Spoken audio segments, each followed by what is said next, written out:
하는 것이요 포도주는 거만하게 하는 것이요 독주는 떠들게 하는 것이라. 이에 미혹된 자마다 지혜가 없느니라. 왕의 진노는 사자의 부르짖음 같으니 그를 노하게 하는 것은 자기의 생명을 해하는 것이니라. 다툼을 멀리하는 것이 사람에게 영광이거늘 미련한 자마다 다툼을 일으키느니라. 게으른 자는 가을에 밭갈지 아니하나니 그러므로 거둘 때에는 구걸할지라도 얻지 못하리라. 사람의 마음에 있는 모략은 깊은 물 같으니라. 그럴지라도 명철한 사람은 그것을 길어내느니라.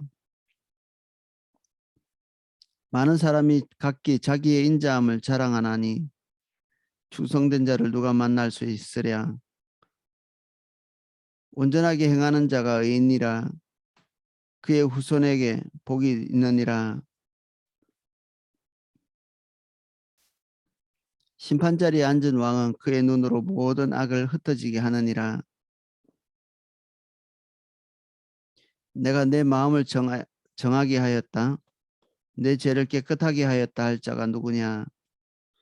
한결같지 않은 저울추와 한결같지 않은 되는 다 여호와께서 미워하시느니라. 아멘. 내용을 살펴보겠습니다.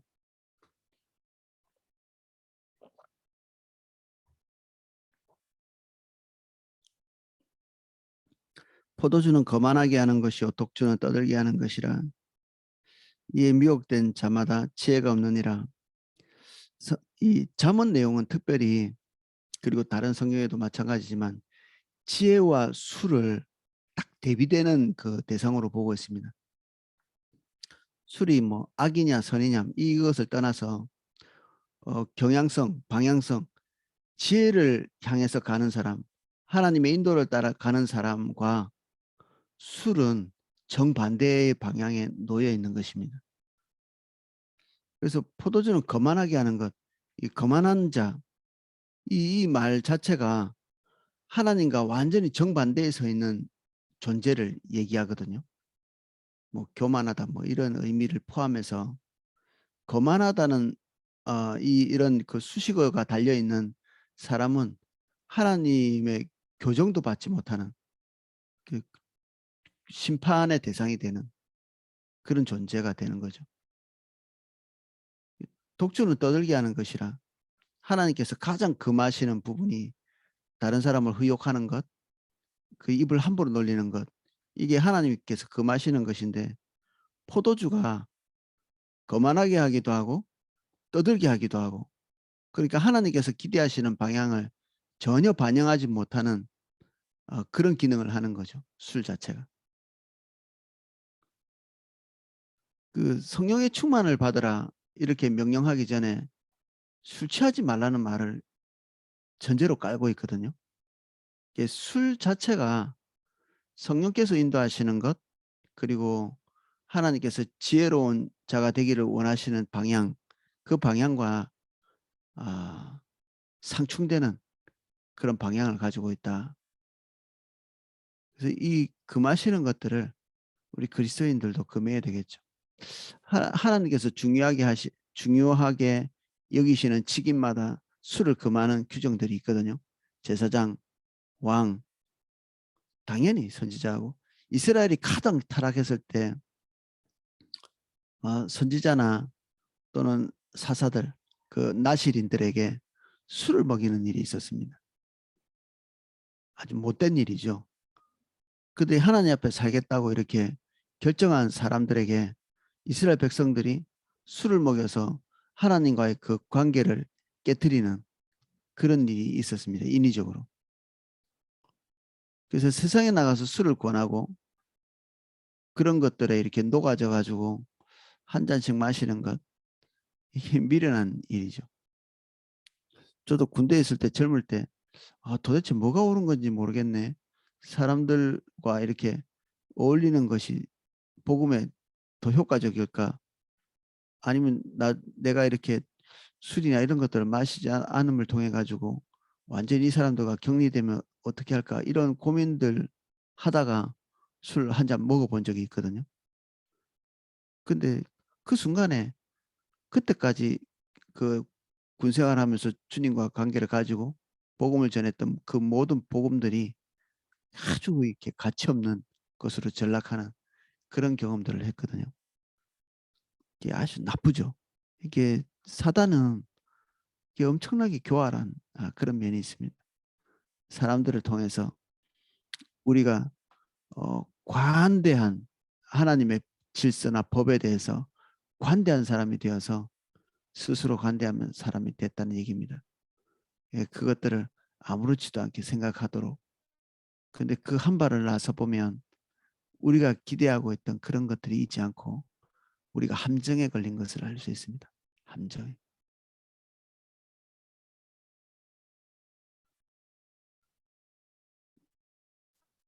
포도주, 독주를 따로 이렇게 했는데 약한 술이나 강한 술이나 뭐 이렇게 봐도 되겠죠. 백해무익하다. 결국 술은 백해무익하다.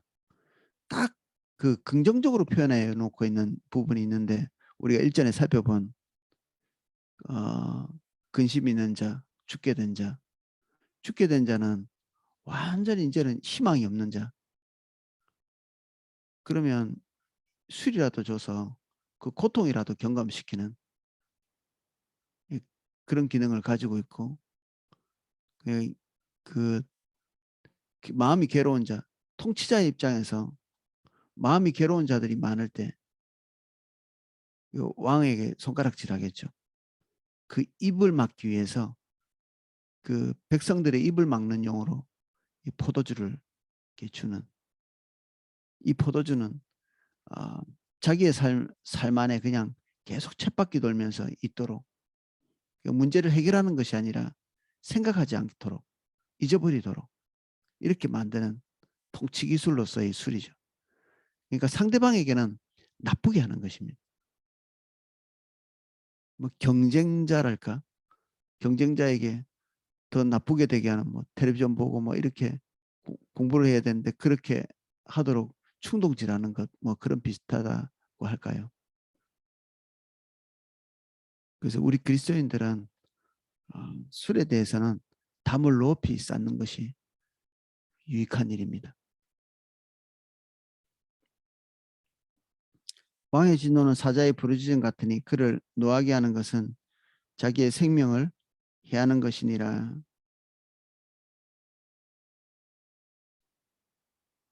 이 시대는 왕이 실세죠. 주권이 왕에게 있었기 때문에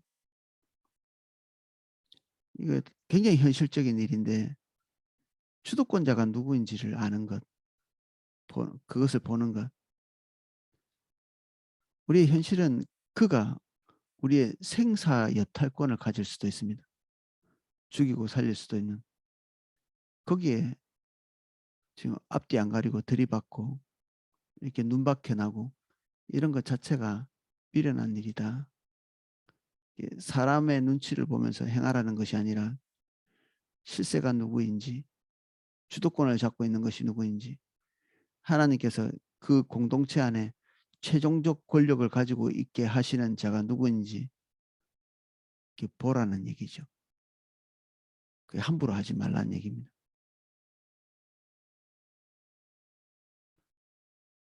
그래서 과거에 그런 실세들에게 그 어떤 뭐랄까 이 꼬장꼬장하게 한다는 것.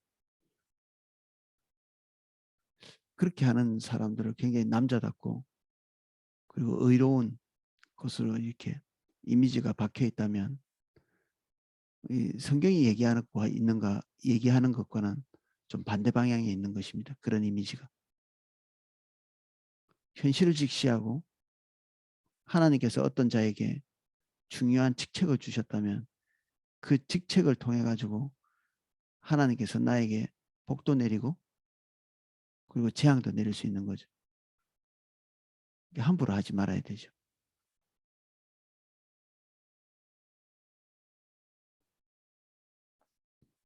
다툼을 멀리하는 것이 사람에게 영광이거늘 미련한 자마다 다툼을 일으키느니라. 이 사사건건 문제를 제기하고 이의를 제기하는 것. 싸울 준비가 항상 되어 있는 사람. 이게 일반적인 것은 아니라고 볼 수도 있습니다. 어떤 내적인 어떤 문제가 있어서 이렇게 하기도 하고. 근데 이런 행동에 고착돼 있다면 우리는 나쁜 길로 가게 되겠죠. 우리의 이런 습성이 있다면 다시 거슬러서 자기 안에 있는 내면의 뒤틀린 것들을 다시 교정하고 하나님께서 기대하시는 반응을 항상 자연스럽게 할 수 있도록 불굴의 의지가 없어도 하나님의 인도를 따라가는데 별달리 문제가 없도록 만드는 것이 지혜롭죠. 그래서 우리가 하나님 앞에 불순종하게 되는 그 근원이 되는 것들, 이런 것들을 찾아가서 정돈하는 것, 주로 우리의 과거에 대한 것, 쓴뿌리에 대한 건데, 이건 뭐 어디 갈 필요도 없이 하나님께 기도하고 주님께 우리의 내면을 비춰달라고 성령께서 조명해 주시도록 이렇게 구하는 이런 시간들, 길지 않아도 됩니다. 이런 새벽 시간에 짧게 짧게 기도하시면 주님께서 우리의 모습을 보여주시고 그 계시해 주시는 만큼 우리가 교정받을 수 있습니다. 주님께.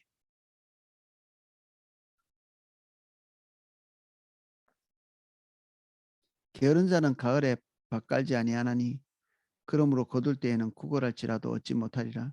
이스라엘의 농사법에 이렇게 기인한 것인데, 늦은 비가 이렇게 올 때 밭을 한번 갈고 어, 한참 기다렸다가 씨를 다시 뿌리고, 뭐 이때가 아니면 밭을 갈 수 있는 기회가 없는, 기회가 왔는데 밭을 갈지 않는다. 우리 미래의 소출을 예측하고 있다면 오늘 무슨 일을 해야 되는지 예측 가능하겠죠. 미래의 소출은 기대하는데, 어떤 결과는 기대하는데 오늘 하지 않는다. 하나님께서 결실을 주시지 않는 거죠.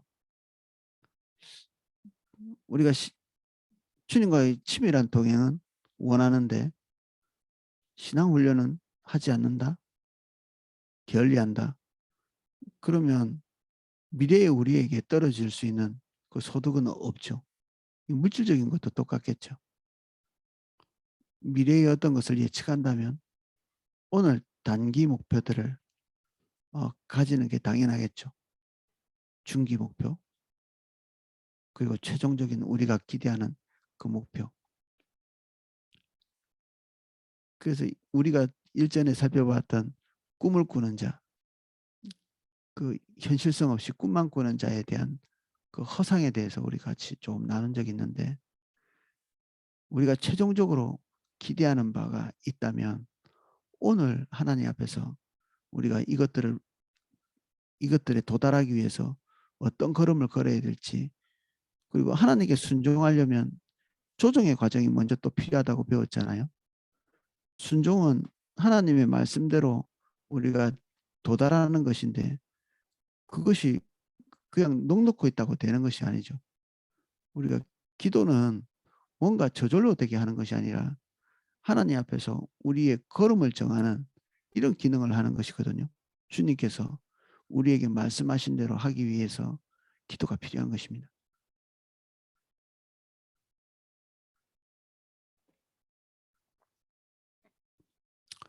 어제 그 우리 YMC 청년 하나가 그런 고백을 하더라고요. 8년 동안 그 육체적인 고통, 이게 그 형제가 그 몸이 어느 날 갑자기 아프기 시작해서 한 번도 1분 1초도 통증이 없는 시간이 없었답니다. 1.1초도 그냥 계속 고통이 있는, 뭐 못 견딜 만큼은 아니겠지만, 그래서 어깨를 이렇게 든다든지 팔을 든다든지 이렇게 하면 바로 이렇게 고통 때문에 다시 이렇게 들어 눕거나 해야 되는. 근데 우리 저번 주에 같이 이야기를 하고 상담을 하고 하면서 개인적인 문제들을 하나님 앞에 내려놓고 어떤 특정한 문제를 이렇게 말하지는 않았지만 자기 내면에 있는 것들에 대해서 하나님께 고백하는 정도, 이게 뭐 문제를 해결했다는 것이 아닙니다. 고백하는 정도로만 이번 주에 두 가지 큰 그 난제들을 해결하는 그런 고백들을 하더라고요. 8년이나 해결되지 않은 난제, 그리고 앞으로 1년이나 더 기다려야 해결되는 어떤 난제에 대해서 자기가 노력하지 않은 곳에서 어떤 해결책을 하나님께서 주시는 그런 걸 우리가 보면, 이제 거꾸로 생각해 보면 하나님께서 우리를 쳐다보고 계셨던 건 이때까지 문제를 해결 못 해가지고 안 하는 게 아니라 우리의 마음의 자세와 태도를 지켜보고 계셨던 거죠. 우리가 가진 문제가 하나님께도 큰 문제입니까?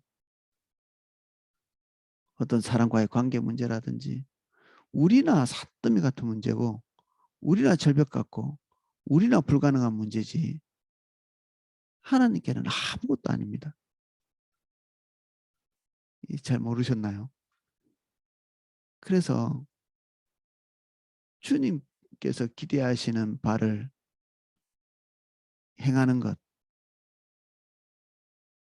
그리고 난제에 어떻게 대처할 것인가, 이게 문제가 아니라 하나님께서 기대하시는 대로 어떻게 설 것인가, 이 문제가 우리가 골몰해야 되는 문제죠. 난제 자체에 어려운 문제, 우리가 해결하지 못할 그런 문제에 골몰하고 있는 것이 이게 문제의 해결책이 아니고요. 하나님 앞에서 우리가 어떤 자세와 태도로 있기를 원하시는가, 우리가 하나님의 그 캐논 잣대에서 벗어나고 있는 부분은 무엇인가, 이걸 아는 것이 이게 더 선제적인 문제입니다. 이것이. 그래서 어때 오랫동안 일어났던 그 어떤 어려움들, 뭐 38년 된 중풍병자, 그리고 혈루증 걸린 여인, 하루 이틀의 문제는 아니었잖아요. 근데 그것이 주님께서 오시는 당일 해결됐거든요. 주님 만난 당일날. 아이고, 이건 굉장히 오래된 문제구나. 좀 기다려보자. 서서히 좋아지겠지. 아니, 그렇게 되지 않았습니다. 당일 해결됩니다.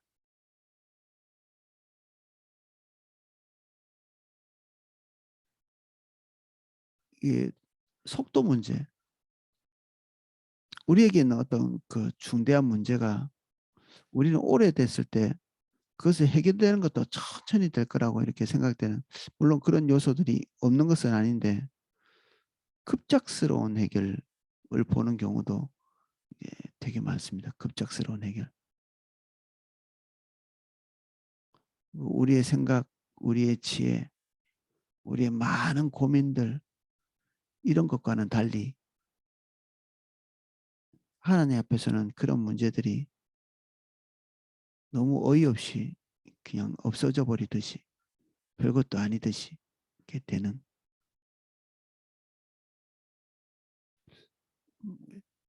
제 생각에는 많은 분들이 비슷한 경험을 하고 계실 걸로 믿습니다.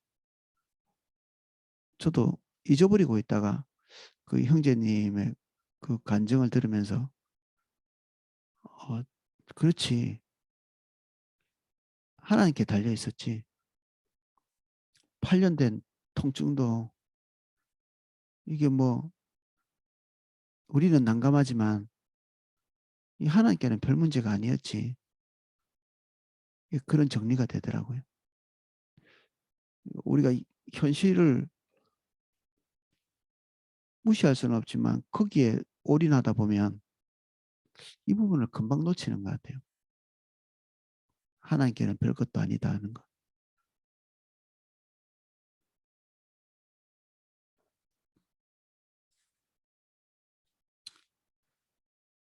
사람의 마음에 있는 모략은 깊은 물 같으니라. 그럴지라도 명철한 사람은 그것을 길어내느니라.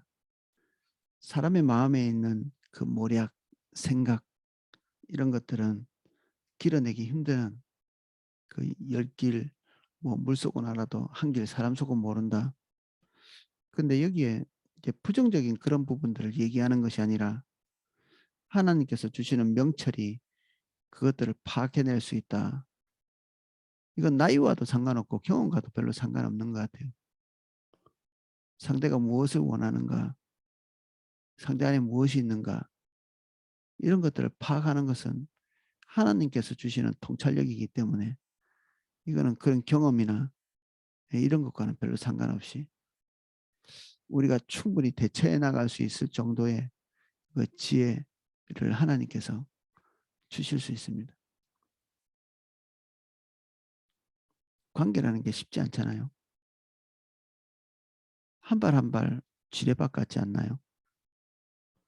근데 주님께서 그 길을 걸어가게 하십니다. 굉장히 어려운 관계도 하나님께서 길어낼 수 있도록 하시고, 너무 쉽게 할 수 있을 거라고 생각하신다면 쥐레를 밟는 것처럼 뻥 터지는 그런 일들도 경험하실 것입니다. 만만한 관계도 없고요. 그리고 안 될 관계도 없죠. 보통은 쉽게 생각하는 그런 관계에서 큰 문제가 야기되는 그런 경우가 있고,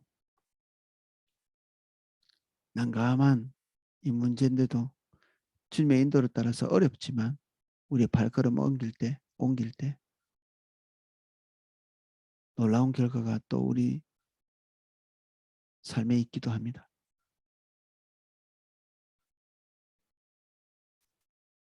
많은 사람이 각기 자기의 인자함을 자랑하나니 충성된 자를 누가 만날 수 있으랴. 인자함은 신실함, 충성됨, 자비, 이 헤세드라고 번역한다고 그 어제 같이 나눴던 것 같은데, 충성됨, 모두가 다 충성된 것 같고 신실한 것 같고 그렇지만 그런 사람은 실제적으로 만나기 어렵다. 말하는 만큼 그렇게 충실하지는 않다는 거죠. 우리 기업하시는 우리 형제님은 이 직원 구하는 것을 참 이렇게 애를 많이 먹고 있는데 뭐 이런 이유 때문이겠죠. 모든 사람이 다 그럴듯한데 실제로 이렇게 선택해 보면 그렇게 말하는 만큼 그렇지도 않은,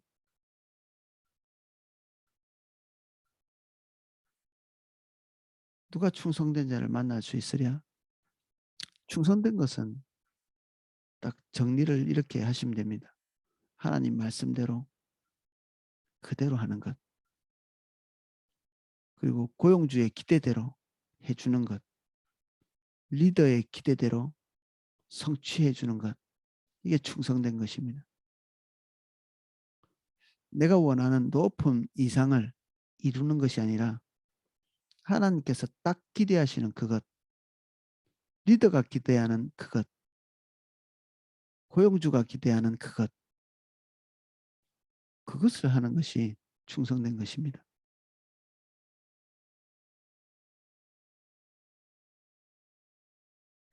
군인이 뭐 국가에 충성하죠. 싸움을 잘하는 게 아니라 더 유능해지는 것이 아니라 딱 기대하는 바를 충족시켜 주는 것, 상관이 기대하는 것을 해주는 것, 이게 충성입니다. 말씀대로 하는 것.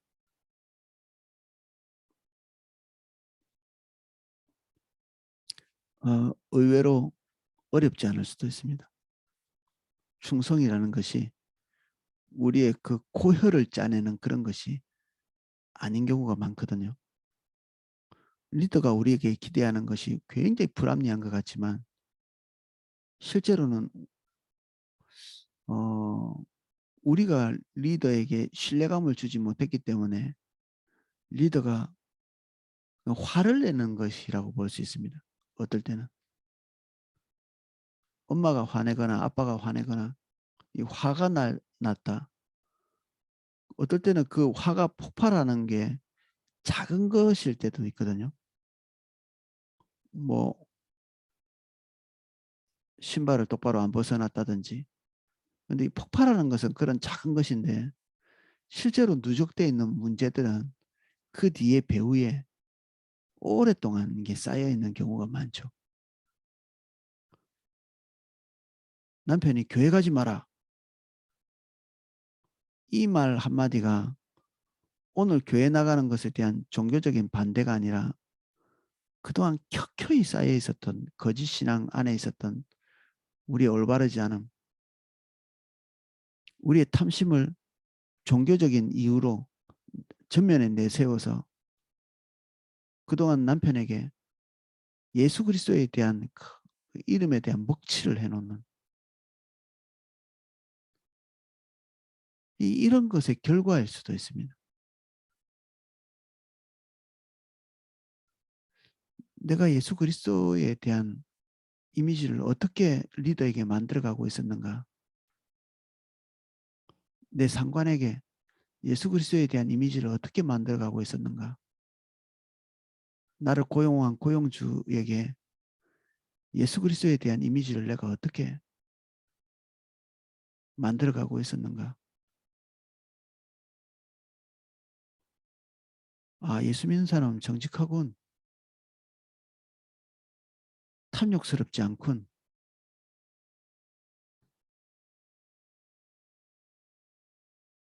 어떻게 이렇게 욕심이 없을 수 있지? 나는 못하지만 야, 너는 믿을 만하구나.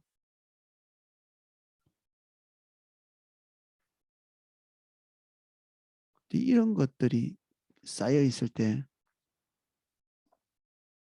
우리는 우리의 리더에게 가서 다소 어려운 부탁인데도 그것이 관철될 수 있습니다. 느헤미야를 보십시오. 느헤미야가 기도하면서 왕에게 가서 부탁한 내용들을 한번 보십시오. 그게 있을 수 없는 일이거든요. 어떤 한 국가가 한 국가를 완전히 파괴를 했는데 그 파괴된 국가에서 잡아온 사람이 우리 국가를 좀 이렇게 성을 좀 둘러싸고 국가가 기본적인 어떤 체면 유지를 할 수 있도록 그렇게 만들어 주시면 좋겠습니다. 이, 지금 이 얘기를 하고 있는 거거든요. 느헤미야는 왕이 딱 볼 때 반역일 수도 있습니다. 근데 이게 관철이 되거든요. 말을 잘해서 그랬을 거라고. 그리고 하나님이 물론 마음을 뭐 도와주셨겠죠. 근데 제가 볼 때는 술관원까지 올라갔다는 것은 리더의 기대 그리고 리더의 기대 안에 그 느헤미야에 대한 깊은 신뢰를 엿볼 수 있는 거죠. 과거의 술관원은 가장 믿는 자를 술관원에 세웠다고 하거든요. 과거에는 이 먹는 문제 그리고 이런 자기 그 의식주와 관련돼 있는 문제가 자기 생명과 직결돼 있기 때문에 뭐 누가 독이라도 타면 어떻게 하겠어요. 그러니까 그나마 제일 신뢰할 만한 사람에게 이 문제를 맡기는 거죠.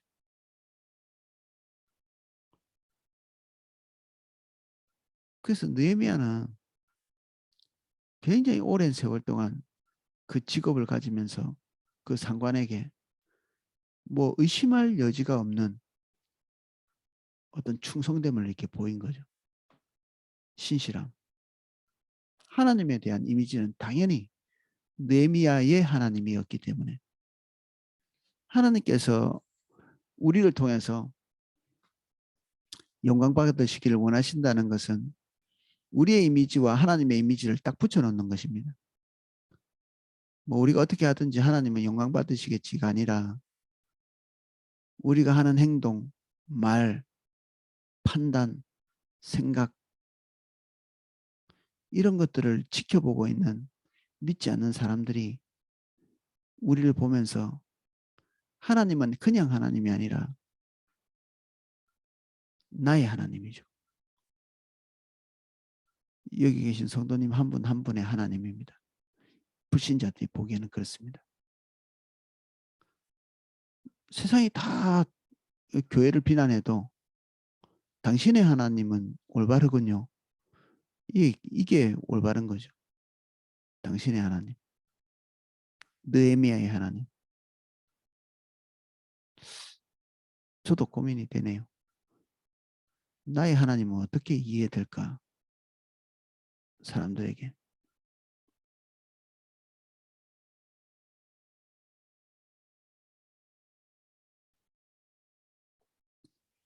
온전하게 행하는 자가 의인이라 그의 후손에게 복이 있느니라. 온전하게 행하는 자, 이게 종교적인 교리에 대한 얘기라기보다는 공동체 안에서 행하는 행동을 얘기합니다. 그 공동체의 결손을 내지 않는, 그래서 그의 후손이 그 공동체 안에서 좋은 대접을 받게 되는, 우린 직장 안에서 우리의 의무를 다하는 것, 이거 당연히 너무 중요한 일이죠. 국가 안에서 우리의 세금 내고 하는 것들, 교회 안에서 우리가 지체된 의무를 행하는 것, 당연히 우리에게는 굉장히 중요한 일입니다.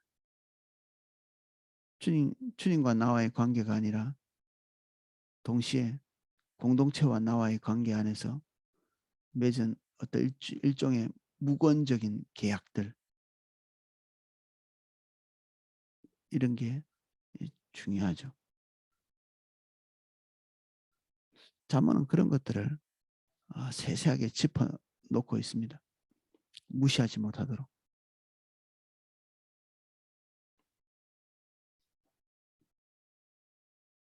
심판자리에 앉은 왕은 그의 눈으로 모든 악을 흩어지게 하느니라. 상권이 분리되어 있지 않았던 시대의 왕은 뭐 모든 것을 다 책임지고 있는, 물론 신하들이 많이 처리했겠지만 최종적으로 그가 가지고 있는 그 권위는 신적인 권위죠. 그래서 리더가 가지고 있는 생각, 능력, 판단은 하나님께서 부여하시는 것과 직결될 수 있습니다.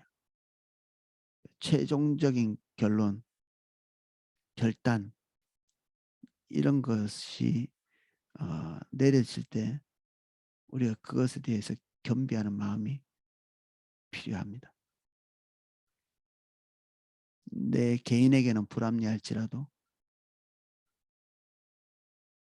그것을 뒤집어 엎기보다는 주님의 섭리에 대한 이해를 하는 게 더 크죠. 그래서 왕이 가지고 있는 그 권위, 위엄, 이런 것들이 그 희한한 방식으로 이렇게 작용합니다. 우리가 가지고 있는 납득할 만한 논리가 아니라 예측하지 못한 방향으로 뭔가가 이렇게 틀어져서, 그래서 왕의 마음은 한 면에서는 그 도랑을 따라 흐르는 물과 같다, 뭐 이런 비슷한 표현이 뒤에 나올 텐데 아직 안 살펴봤는데 잠언에 있습니다. 아마 조만간에 살펴볼 것 같은데, 이게 왕의 마음이 아무렇게나 그냥 흘러간다 이런 얘기가 아니라, 물은 항상 이렇게 물기를 내는 그 농부의 손에 의해서 물길이 나잖아요. 뭐 오른쪽으로 꺾으려면 오른쪽으로 물기를 내면 되고 왼쪽으로 물기를 내면 되고, 그런 것처럼 여호와께서 리더의 마음을 물기를 내듯이, 그래서 그 마음이 그리로 향한다는 얘기입니다. 마음이라는 것이 뭐 우리가 세게 뭔가를 한다고, 강하게 말하고 어필한다고 마음이 움직여지지도 않잖아요. 근데 의외로 어이없이 마음이 쉽게 움직이기도 하죠. 결국 하나님께서 우리의 최종 결정권자, 리더의 마음을 움직이신다. 그 앞에 모든 것이 있다. 그리고 우리가 그 앞에서 뭔가를 속이고 뭐 달리 뭐 우리가 원하는 것을 취득하기 위해서 뭔가 해볼 수 있는 여지가 별로 없다는 것입니다. 리더의 눈은 사실 충성된 자를 찾습니다. 항상. 리더가 관대하면 리더가 관대하면 그 밑에 부관들도 다 관대해진다고 하거든요. 리더가 까탈스러우면 그 밑에 사람들도 다 까탈스럽고, 근데 리더는 자기의 성품이나 그리고 그런 것과 상관없이 정직하고 충성된 자를 이렇게 주목하는 경향성이 있습니다. 본인이 까탈스러워도 관대하게 그 자기 아래 사람들에게 대하는 사람을 필요로 할 수도 있고요. 자기는 관대하면서도 일 처리를 야무지게 그 냉정하게 해줄 수 있는 사람을 요구할 수도 있죠. 그래서 하나님 앞에서 우리가 서는 것이 또 소중하기도 합니다. 이게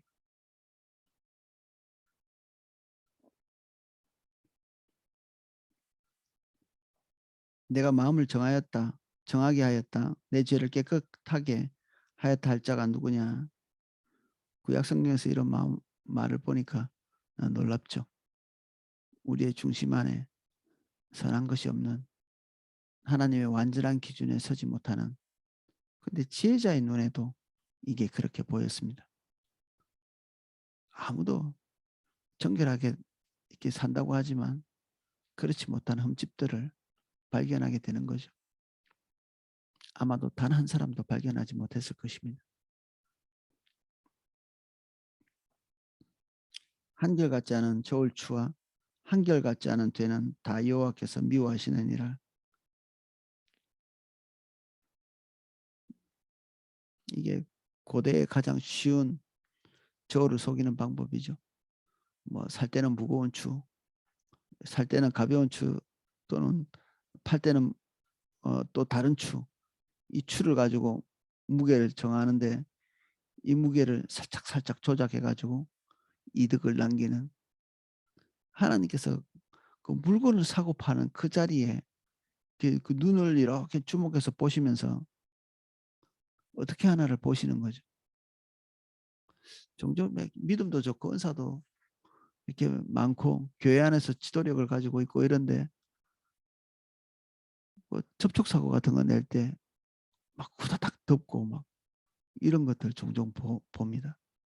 다급할 때, 급할 때 그냥 스르륵 부도덕한 행위를 하고 넘어가는, 그것이 연이어서 자기에게 골치 아픈 문제를 이야기할 때 이제 거짓말하는 것이 쉽죠. 정직하려면 이 골치 아픈 문제들을 수용하고 받아들일 용기가 또 필요하고요. 그리고 뭐 아까 그 접촉사고 같은 것도 아무도 보지 않는데 조금 긁었다. 그러면 그 정직하게 했다가 그 사람이 폭리를 또 취할 수도 있지요. 아휴, 그런 골치 아픈 일들도 수용하고 받아들이는 것입니다. 그냥. 그 예전에 제가 어디 마트 같은 데 가서 차를 이렇게 빼다가 뭐 살짝 이렇게 긁었는데, 보통 그런 것들은 그냥 닦으면 없어지는 것들인데 그 나중에 전화번호를 주고 갔더니 그 붙여놓고 갔더니 전화가 왔어요. 그래서 그 자기가 그 카센터에 갔더니 그 엄청나게 많이 제가 볼 때는 요구하더라고요. 한사 우리가 그 사람과의 개인적인 관계를 잘 꾸려가고 내 마음의 정직함 이런 것도 있지만 하면서 하나님께서 쳐다보고 계시기 때문에 우리의 행동 거지를 아무렇게나 할 수 없죠.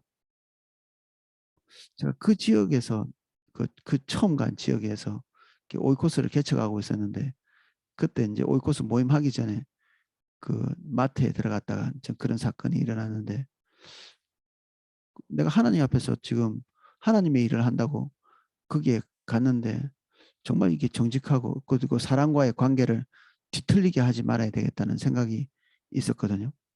사람과의 관계가 뒤틀리면 그것이 한 사람과의 관계가 뒤틀리는 게 아니라 내 마음에서 사람과의 관계를 뒤트는 것이 될 수도 있습니다. 이게 영적 전쟁의 어떤 중요한 출발이 될 수 있습니다.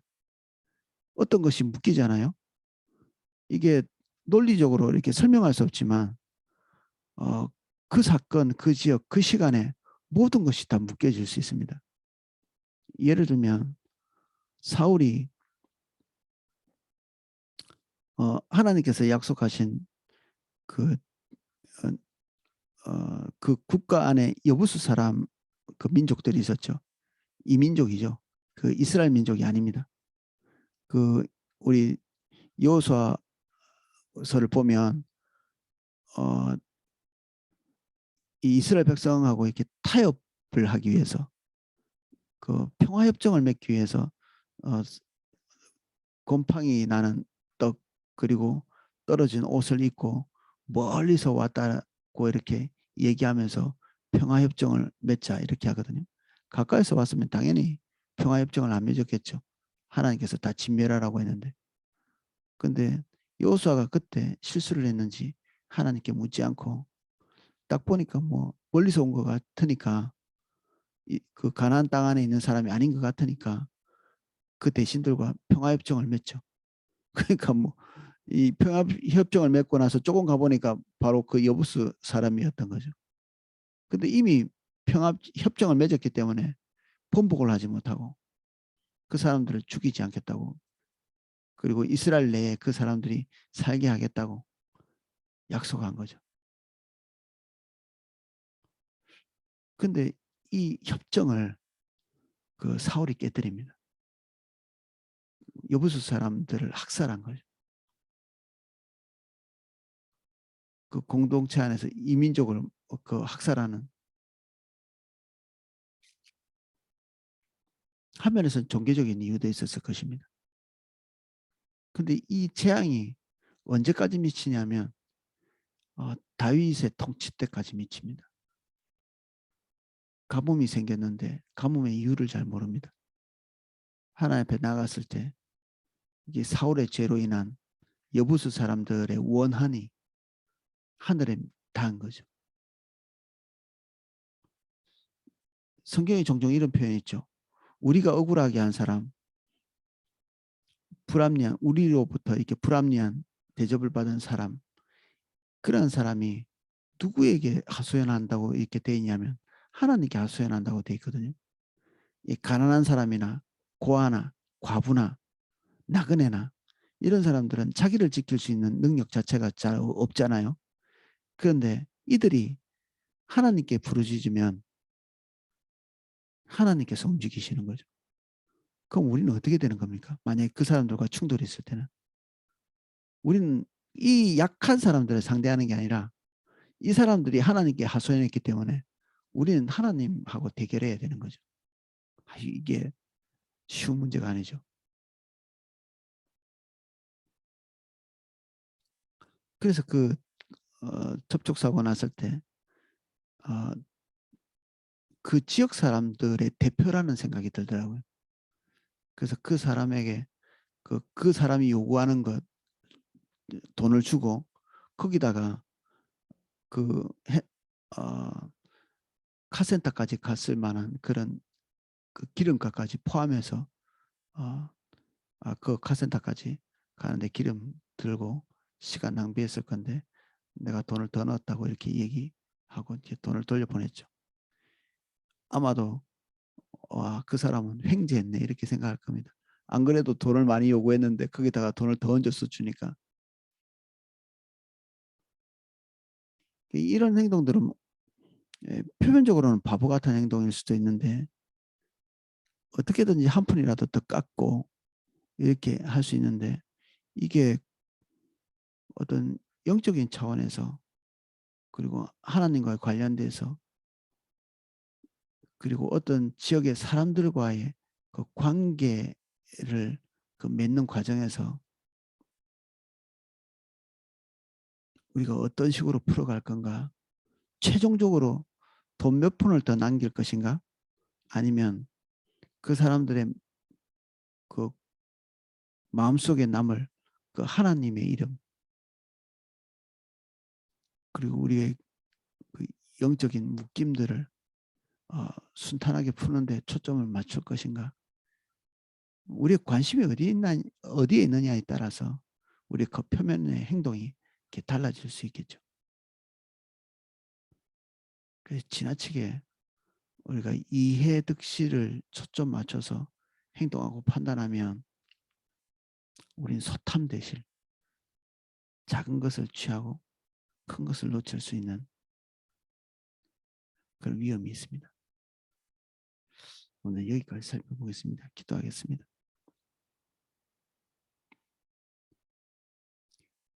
주님, 우리가 현실을 무시하지 않는 지혜로운 자가 되게 해주십시오. 동시에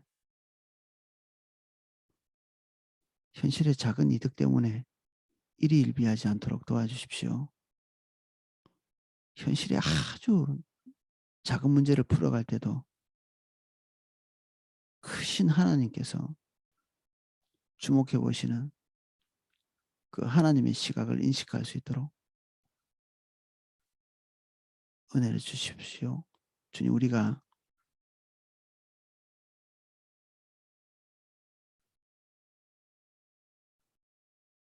그렇게 커지게 해주십시오.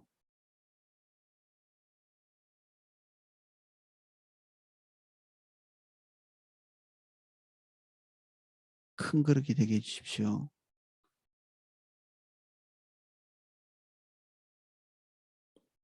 작은 것을 탐하지 않게 해주세요. 일락을 사랑하지 않게,